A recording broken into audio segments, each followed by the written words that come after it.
afternoon. How are we doing today? It's Friday. Yay! Kind of unusual for me to be streaming on a Friday.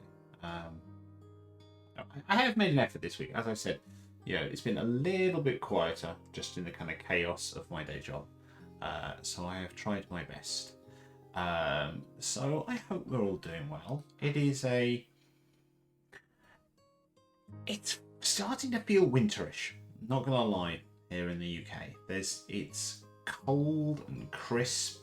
It's sunny. It's not too kind of grey and wet, but it's definitely got that feeling of turning into winter, which I quite like, to be honest. Cold and dry, I can deal with it. Cold and wet is kind of miserable. But there we go. There we go. So what is going on? Well, somehow, it's almost December. Time is really flying this year. It really, really is. What does that mean? Well, it means, besides all the kind of Christmassy type stuff, which I talked a little bit about the other day, it means Dragon Meet is somehow nearly here. I remember booking Dragon Meet tickets, I don't know when. I think it was really at the start of the year, maybe in like January or February. And it's like, yeah, I really want to do Dragon Meet. So let's book a ticket for it. Slapped it in my calendar. And suddenly it's almost here, which is going to be cool. Because I've never been to a Dragon Meet. I thought about MCM. I've thought about MCM a few times, but obviously I did a stream about it a few weeks back immediately after MCM, because that would be the obvious time to do it. And I'd been to MCM London before, so I kind of knew what to expect. I mean, obviously the whole kind of BG3 thing made this one very different. But I kind of knew what to expect. I don't know what to expect from Dragon Meet, other than the fact that I think it'll be better from a kind of sort of networking perspective.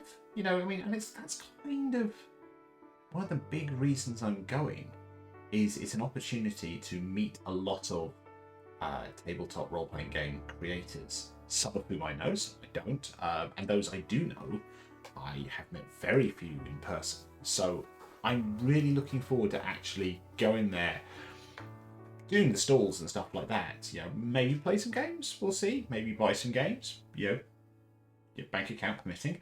But I really just want to kind of meet people, have coffee, chat about things, and kind of say hey to all these people I kind of type at and am typed at most days, so that's going to be really, really fun. And it did have made me start thinking about the things that are difficult about conventions in terms of networking type stuff. It's horrible how to use the phrase networking, isn't it? It's one of those things that the first time I heard it I thought, isn't that just kind of being friends? With a kind of a slightly business angle to it, business friends.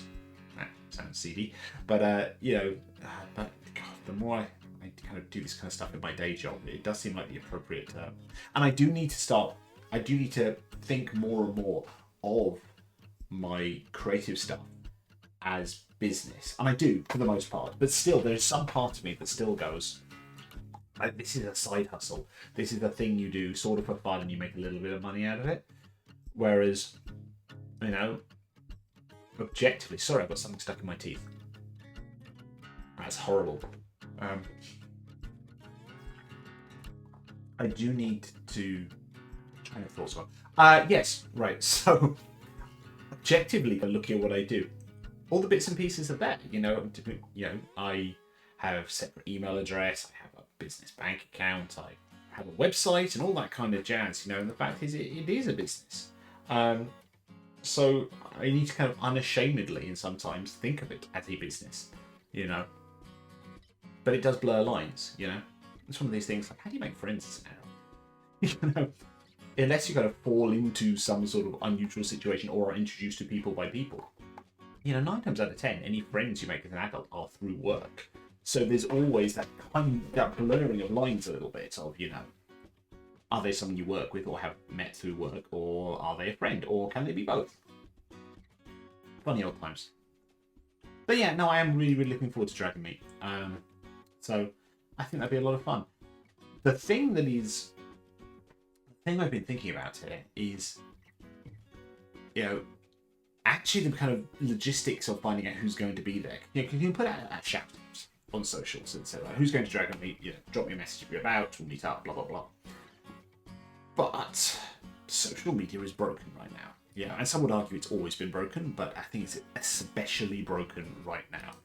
Given the fact that the place that have the biggest following is Twitter, which is broken to all hell. Thank you, Musk.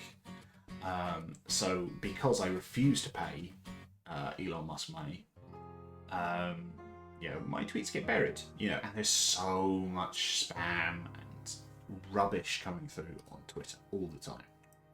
Actually putting out a shout out to your friends. And you don't want to direct message everyone and go, oh, by the way, are you going? A general shout out doesn't reach that far.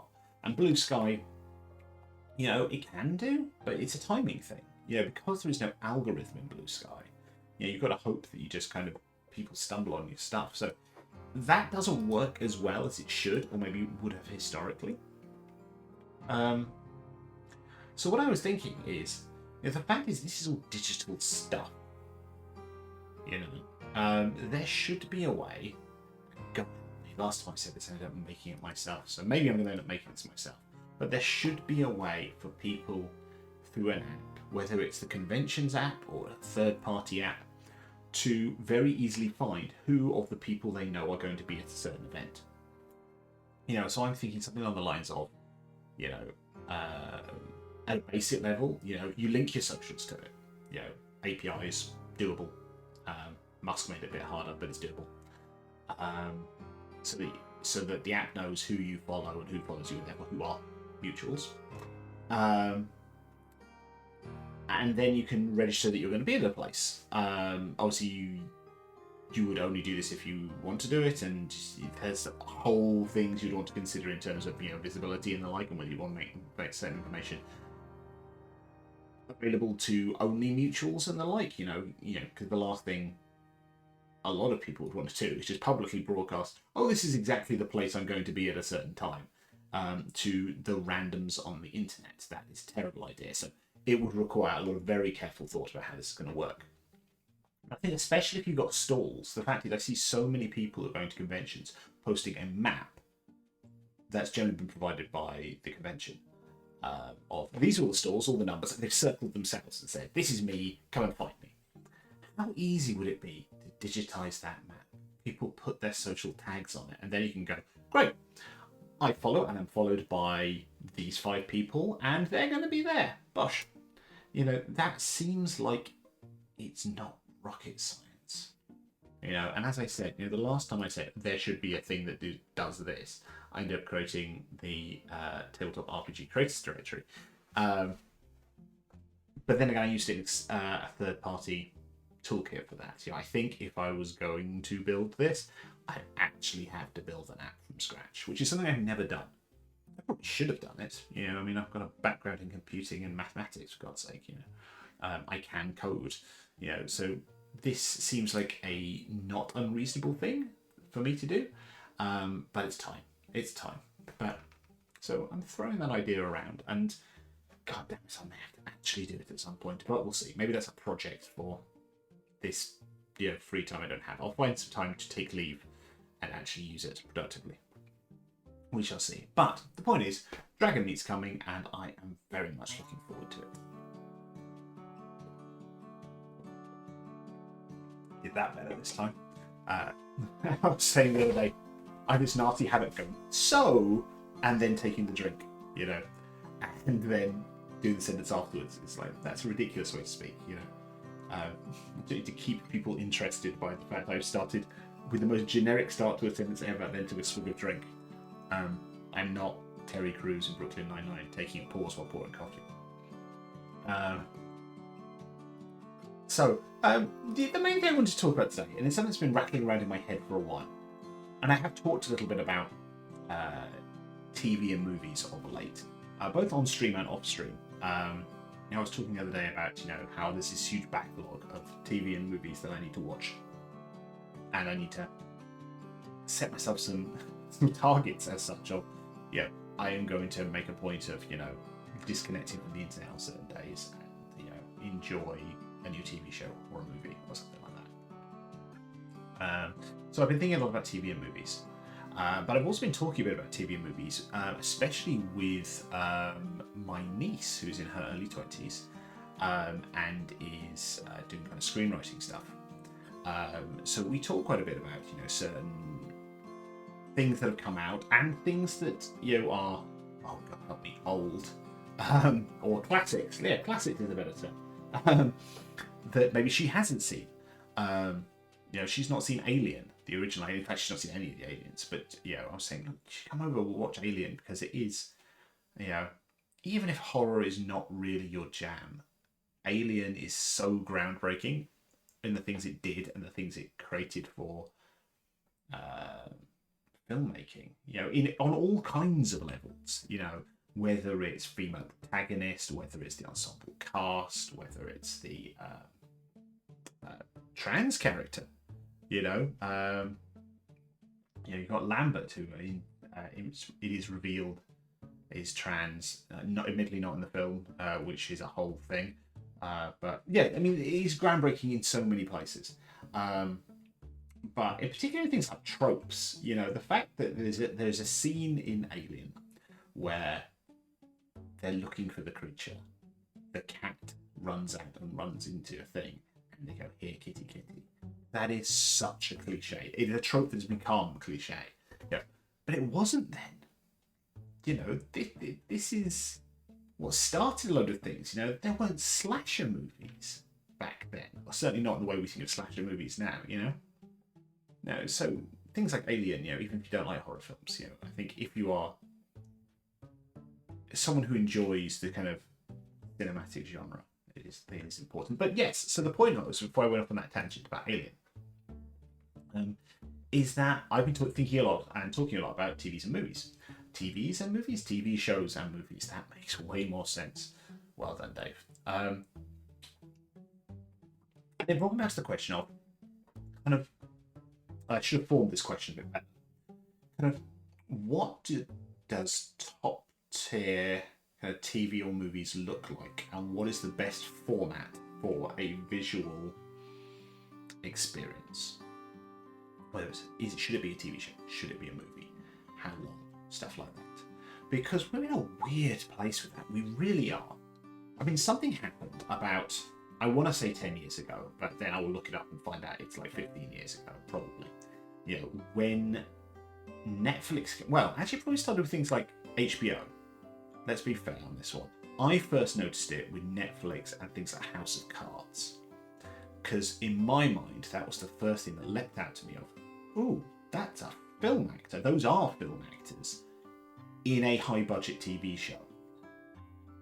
And things like that have happened before with cameos and stuff like that, but it wasn't a big thing that, and I believe this was a thing in the industry, being a TV actor, and once you're a film actor, you no longer do things in TV.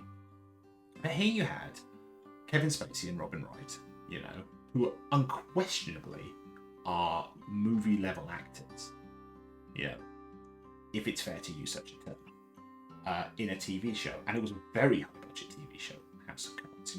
There was no part of it that looked like they cut corners, other than the occasional weird product placements that are in House of Cards. But that's the first thing that first kind of flagged that up to me. And the interesting thing is, when you start looking at shows like that, is you start going, well, is this the best way of telling a story and telling a continuing story? We're not talking monster of the week or situation of the week. We're talking broad arcs. House of Cards is kind of Richard III and Macbeth in Washington. So, and if you were to do, Macbeth, Richard III, I should probably knock and whistle and walk around the room and stuff like that just for saying the name of the Scottish play, but I did it. Oh well. Unless you're Kenneth Branagh, you don't do that as a film, without cutting a lot of corners. I've seen the Michael Fassbender Macbeth. I can't remember the name of the director off the top of my head, and I should, but the one with Michael Fassbender in it. And that's about 2 hours. So they cut a lot, especially from the latter act. It flows pretty well. It gets kind of weird at the end. But, there's a lot of cutting that has to be done to do that. Whereas you could do it as a miniseries, if you were going to do that. And that made me think about, what is the best way to do these things? And obviously, it does depend. Assuming you're talking about adapting source material. And it probably is a different question for original content. But for adapting source material, you have to think about what is the best way of doing this. And we're going all over the show on this one. Because when things like House of Cards happened and HBO became even more HBO-y, moving away from 22 episode seasons to going to 10 episode seasons and stuff like that, which is essentially a long film. And that is kind of the approach, as far as I understand it, that production studios look at them. You'll have a cinematographer who does all 10 episodes of a miniseries because they're treating it as one big feature rather than 10 episodes. You might have different directors, but a lot of it is continuity. They'll write the whole thing in advance. They'll film it out of order, based on circumstances and availability and the like. But they treat it as one big feature. Now, obviously, Marvel have taken that up, not in a good way, in their notion of not having showrunners until recently on their TV shows, and that is weird and has caused problems. But we certainly went down this model of TV is the way to do it, and especially when you look at things like Disney Plus originals and stuff like that, and whether it's the Marvel TV shows or the Obi-Wan series, which started as a film and then became a TV show. There's this question of, what's the difference? Obviously, movies have theatrical releases generally, but not always. There's plenty of it's not even in a straight to video sense. I've done a lot of air quotes. I don't like that. And I'm surprised my Mac doesn't have some symbol for air quotes, like it does when I do double thumbs up and stuff like that. Oh god, I went off on a tangent. Oh god, it's going to come back to me. Or it's not. I've been the general genre, but I missed that specific point I was trying to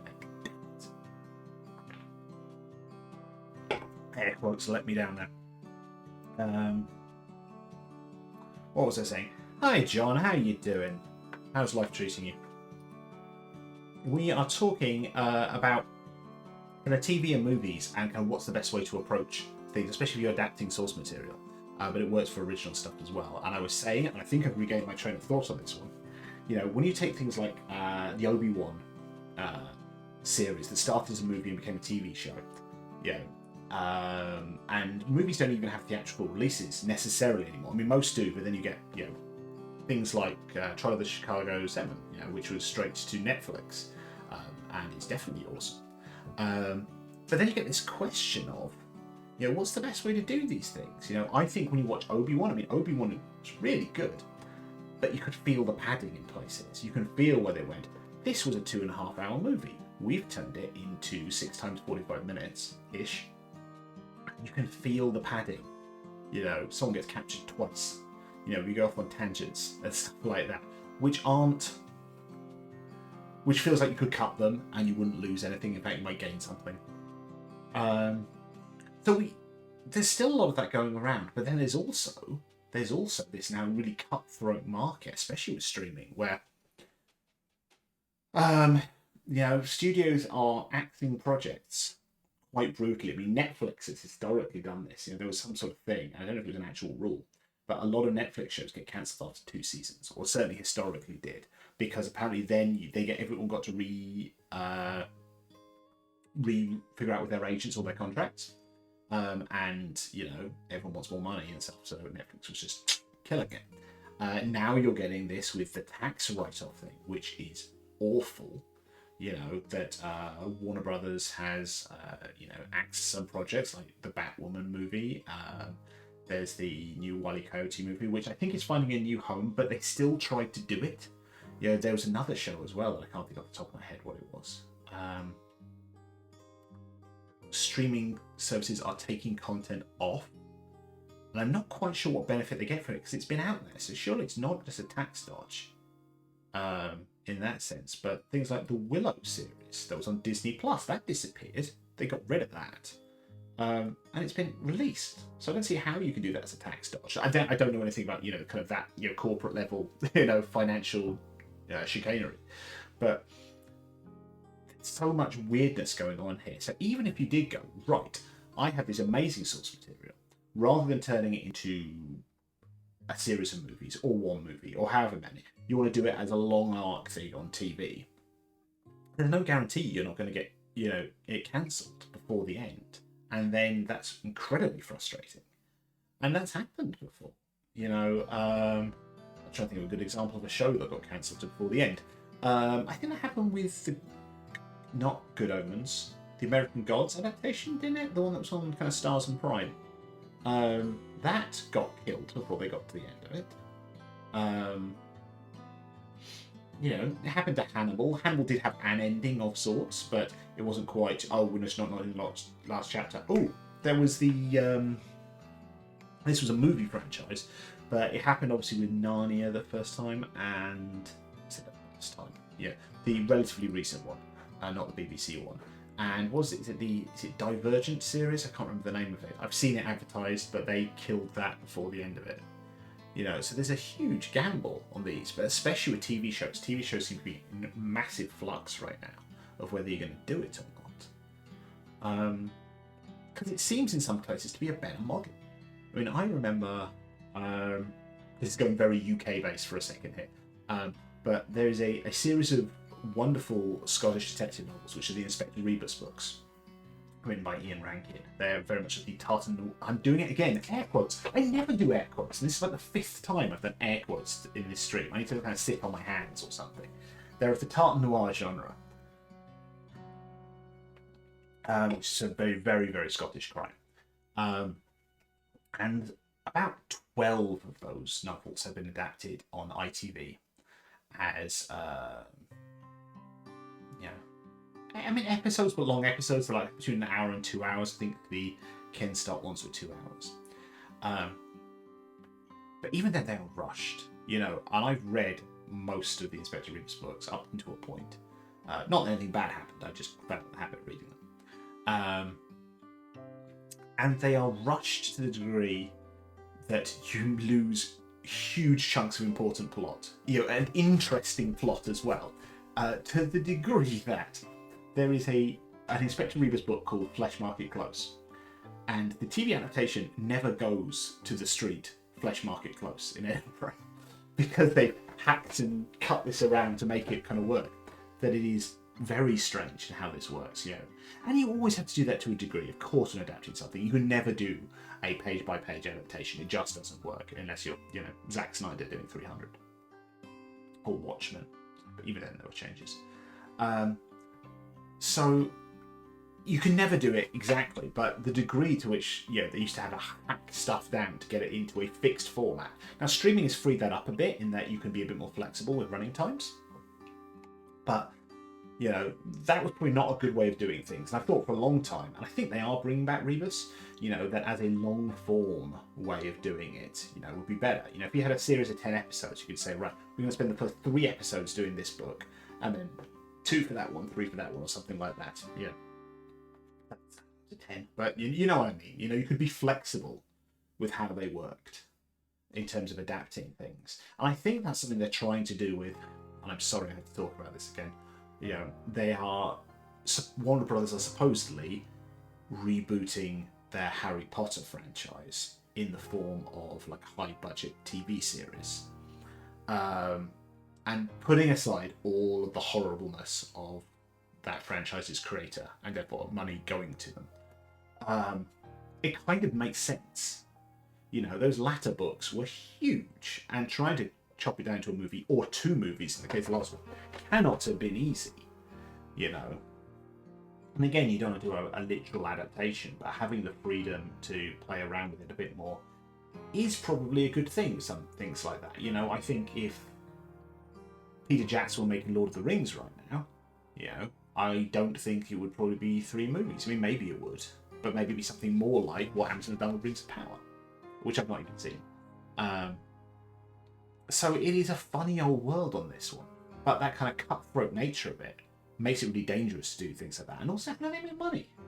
It's one of these things. I mean,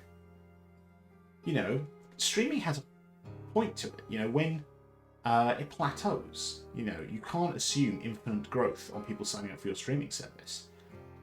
Therefore, you've got to be making enough money that you can keep making more and more content. And the other thing to consider on this is pacing, and that's a curious one. Pacing of the overall length of the series and pacing in terms of individual episodes. Let's think about the length of the series for a second. There are a lot of shows based on the time frame that they were being released in that either went on too long or didn't go on long enough. Let's take a relatively recent one, but even then it was a while ago now. Game of Thrones, famously, despite the years and years of setup, rushed everything. With very short seasons at the end, just chucked stuff away right at the end. That was weirdly paced. Lost was an interesting one. I really liked Lost, but my God, if you watch it now, and it does hold up better watching it in a binging format. But there's some flab in the middle where they're clearly going, oh, we solved these mysteries and we don't want to solve that mystery yet, so we're going to create new mysteries. And then we'll wrap them up and go back to the original mysteries. So that was weird. Prison Break. Prison Break's an old one. My wife and I didn't watch Prison Break when it came out. Then years later, I think on Netflix, we picked it up. People were talking about Prison Break. We should watch Prison Break. And the first series of Prison Break is really, really good. It's a self-contained setup. Protagonist's brother is sent to prison. It just so happens that the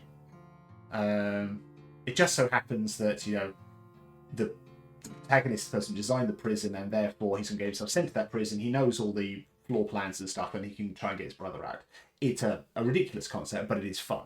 But it is very, very self-contained. That's weird.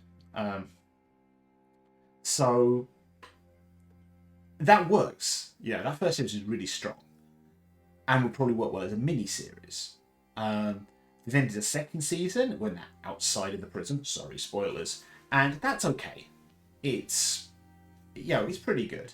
But it kind of felt like a sequel to the first one rather than a second series. And then the third season, I think they get thrown into a different prison. And then the fourth one, they're out of the different prison. And then we kind of gave up. We got to, I think, the first episode of, I want to say, the fifth season. And it felt like Ocean's 11 / Fast and the Furious. It was like all these people, the good guys, the bad guys, the cop that was chasing them, they're now going to do a heist. And we're like, no, this is silly. It is ridiculous. And it was clearly a studio just milking this and milking this and milking this.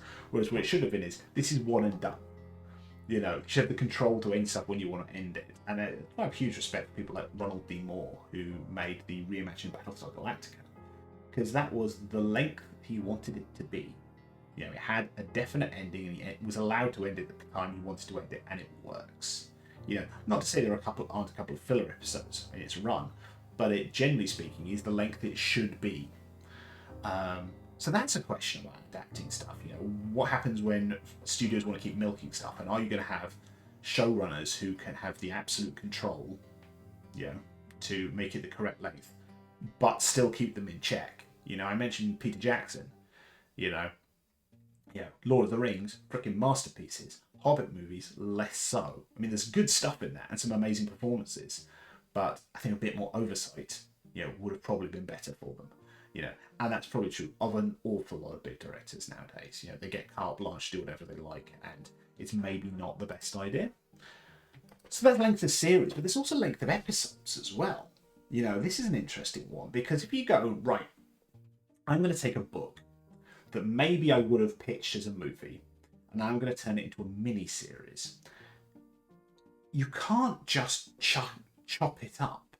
You can't go, right, well, that's hour 1, that's hour 2, that's hour 3, because kind of the act structure and ebbs and flows and, peaks and troughs and all that kind of jazz, you can't just chop it up in places, because each episode does have to be self-contained to a degree. Admittedly, it's a mini-series. So they're going to watch the next episode, probably, if you're doing your job well. But you do need to have arcs within each episode in order to make it work. And it's one of my criticisms of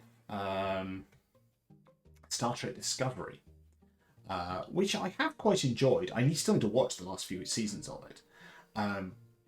But it was very serialized for a show that was not pitched as a mini-series. If you compare Discovery to Picard, and I'm not saying Picard doesn't have its faults, because that second season is wobbly at best. Yeah, thank you. Thumbs up symbol. Yeah, I know I did it, not you. But Picard was always pitched like a mini-series. It was going somewhere.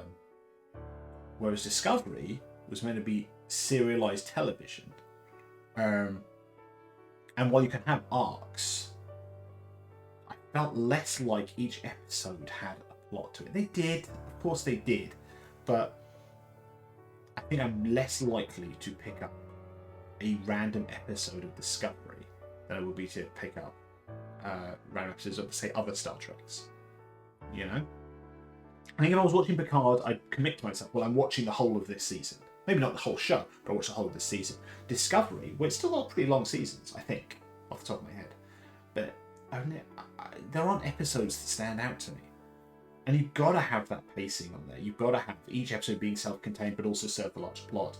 And you need to have the cliffhangers in obvious places. You can't just kind of stop it and then carry it on next time. I think some of the Netflix Marvel shows were quite guilty of this. That it kind of felt like they just filmed the whole thing from start to finish. Went, well, there's 10 hours, and we'll just chop here, and stick some credits in. They didn't have those arcs through each episode, and you've got to do it. Now, streaming does give you a bit of flexibility on this one, of how long each episode is, and that's really good. The fact they're not confined by, it's got to be 48 minutes, 47 minutes. And it's got to have ad breaks at this point. The fact they're getting a bit more freedom with that one is good, especially if you're adapting something like this, because you can go, great, well, here's the first chunk of the plot, the first X many beats. And actually, we can do this in 40 minutes. Or this one, we probably will make this run for 55. You can do that on streaming. You're not confined by, it must be exactly this. And you must have an ad break here, and therefore you've got to have a cliffhanger, a little mini cliffhanger there, which is resolved at the start of the next act, etc., etc. You get that flexibility to play around with it. But it's a funny old world. I don't know where stuff's going to go with it. I think there's going to be some sort of big shift in how things are working, because there is a lot of discontent in the industry. I mean, there's discontent everywhere right now. But I think especially in that particular industry, between the writers' strike, actors' strike, I think we're coming up with a voice actors' strike, I think might be coming up as well. And then all the chicanery with, killing shows as tax dodges and not releasing them. I think we're coming to a big shake-up. I think it might be that sort of time where, there's an interesting, I think some like behind the scenes documentary on Star Wars I saw once, that talks about people like George Lucas and Steven Spielberg and Francis Ford Coppola going through film school, and they kind of said that they'd gone out of the golden age of cinema, and all these studios were now being owned by people who didn't know how to make movies, so they invested in kind of bright young talent to revive things and to keep things going. I think there's going to be a moment like that coming soon. I think there's going to be a moment where industries are going to, I don't know what'll happen, but it feels like the bankers are in charge right now. And of course, the bankers will always be in charge to some degree. But I think, good creative control, whatever role that might be, chief creative officer or something like that, or Grand Poobah of franchise. I think there's gonna be some changes soon, and that's risky. That is risky. Just look at what's going on with DC and James Gunn. He's shaking things up a lot. I think. We'll see what happens when it actually happens, but I think there is going to be a change coming soon, and that might change what this model looks like, because it's kind of creatively dangerous.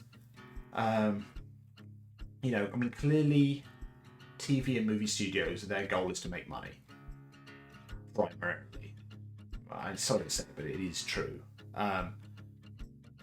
Probably the step below that is about making things that people enjoy, I hope. Sadly, that's always going to take a backseat to money, but it should be about making things that people enjoy. And I think we're starting to forget about that. The second you've got, let's kill this franchise, let's kill this, let's kill that, let's cancel that before anyone even sees it. This came out as a flop, so let's just destroy it, and pretend it never existed, and file away in the vault and salt the earth.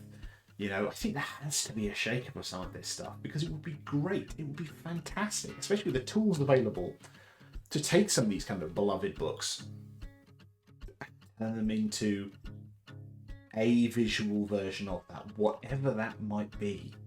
Whether that's a long movie, a movie in 2 parts, a mini-series, whatever it might be. To be able to commit and go, right, we're going to do this from start to finish. That thing you've always been imagining and you've been reading about, we're going to do it. I'm going to take the time to do it. And we're not going to be rushed by time and money and all this kind of jazz. We're going to do it, and we're going to do it right. And that is wishful thinking. I know it's wishful thinking just by saying it. But we could be there, with the ease of availability of visual effects, with all the the talent that is out there right now. This should be doable. And we get the cutting of corners, because the second I say that, some people go, oh, and you've got AI. AI could do so much. And yes, AI can do a lot, absolutely. It can make the people doing the jobs make their lives easier to be supported through useful AI tools. AI does not replace those people, because if you do that, you're going to end up with problems. But it feels like we're on the cusp of something. Everyone is kind of down right now, especially in that industry. I think it'd be nice to see a renaissance. We'd like to see some, the third age or whatever age we might be in. I think there's huge potential here to breaking out of some of these molds, breaking away from the cutthroat finance model, and I would love to go back and watch some new shows, some new movies where you go, this is great. They were given the time to do it and they did it well, rather than going, that was rushed. That's been padded too much. That is being milked for this, that, and the other. I live in hope.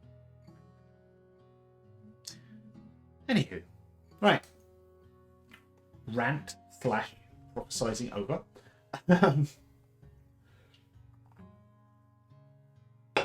So what's next on the cards? Well, I think I will start to wrap this up. So thank you very much for listening to my curious thoughts on the industry right now. As I said, I am at Dragonmeet on the 2nd of December. If you're going, I would love to see you. Reach out. I'd love to, have a coffee. That would be great. If you would like to support me, loads of ways to do it. I have Patreon, I have Ko-Fi, it's DC Bradshaw RPG. 2 big milestones I'm coming up on right now. One, Little But Fierce, my kid-friendly rewrite of D&D 5th edition, is incredibly close to a gold bestseller on DriveThruRPG. I think we're like 30 sales away, maybe 29 at this stage, and you need like 501, so we're really close. So I'm really hoping to meet that milestone by the end of the year. We've got something like 35 days left of the year, and I've got 29 sales to get. I think this is doable. So please, if that's something that interests you, or if you know people who might be interested in it, please, chuck them the link. It would be amazing to hit that milestone. The other one is about here. You know, I started streaming a few months back. I didn't know where it was going to go, but I really enjoy it, and I want to do more of it. You know, I want to do more stuff like this. I want to do some actual plays. I want to do more writing streams, creative streams, gaming streams. I want to do storytelling streams. You know, I've already been talking about this recently. I would like to do like some charity book reads of some classics. The vote was for Dracula. I would really like to do that, but there's no point me doing that without the word of mouth, without the following. I'm currently, I think, on 32, maybe 33 followers.